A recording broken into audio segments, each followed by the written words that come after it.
आपको क्या लगता है, अमेरिका के खिलाफ ईरान का धुआंधार पलटवार ऑटो मोड में हो रहा है? क्या इसकी कमांड देने वाला कोई नहीं बचा? यह सवाल इसीलिए कि अमेरिका ने दावा किया था कि 28 फरवरी को उसने ईरान के पूरी टॉप लीडरशिप को खत्म कर दिया था।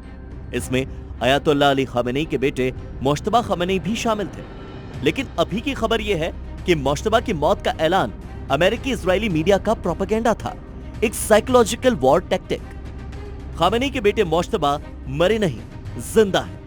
मुज्तबा को बनाया रहबर, नया सुप्रीम लीडर लेगा बदला। अयातुल्लाह अली खामेनी को इजराइल ने मरवाया, ये अब तक की न्यूज इनपुट से तय है। इस खबर के बाद ईरान की सेना के सीधे टारगेट पर हैं बिन्यामिन नेतन्याहू। तो अब उन्हीं नेतन्याहू से पिता की हत्या के बदले की रणनीति मुज्तबा खामेनी तय करेंगे। मुज्तबा लेंगे नेतन्याहू से पिता की मौत का बदला।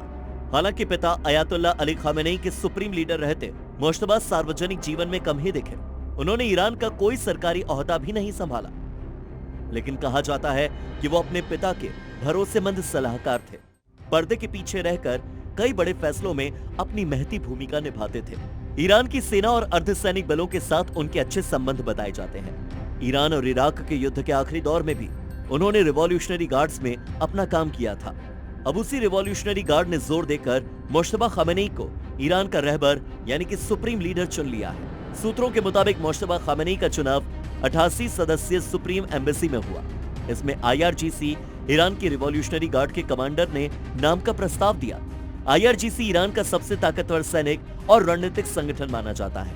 IRGC का दावा था कि मुज्तबा के पास योग्यता न होने के भी बावजूद हालात में उनकी जरूरत सबसे ज्यादा है।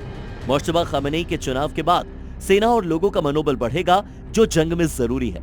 मुज्तबा खामेनी अपने पिता की विरासत को वहीं से शुरू कर सकते हैं जहां वो लेकर आए थे। हालांकि अपने जिंदा रहते खामेनी ने कभी अपने बेटे को उत्तराधिकारी के तौर पर कभी प्रस्तुत नहीं किया, क्योंकि ईरान में 1989 की इस्लामिक क्रांति के बाद से ही एक अघोषित कानून है, कोई भी सुप्रीम लीडर अपने वंशज को अपना उत्तराधिकारी नहीं चुनेगा। लेकिन आज की तारीख में यह अघोषित कानून ईरान में मायने नहीं रखता। इसका सबूत है ईरान की सड़कों पर उतरा खामेनी के समर्थन में यह हुजूम बताता है कि अयातुल्लाह अली खामेनी की हत्या के बाद से गुस्सा किस कदर बढ़ा है। जनता और सेना के समर्थन को देखते हुए मौजूदा हालात में मुज्तबा खामेनी को मजबूत नेता माना जा रहा है। इससे न सिर्फ सेना का मनोबल बढ़ेगा, बल्कि जनता के बीच में एक संदेश जाएगा कि खामेनी की मौत का बदला ईरान जरूर लेगा। इसी रणनीति के तहत मुज्तबा खामेनी को ईरान का सुप्रीम लीडर चुन लिया गया है। हालांकि इसके लिए कुछ मजहबी शर्तें मुज्तबा पूरी नहीं करते। उनकी पढ़ाई धार्मिक माहौल में हुई है, लेकिन वो मौलवी तक नहीं। अयातुल्लाह अपने आप में एक ओहदा है और अयातुल्लाह बनने के लिए ये मजहबी शर्त भी मायने नहीं रखती।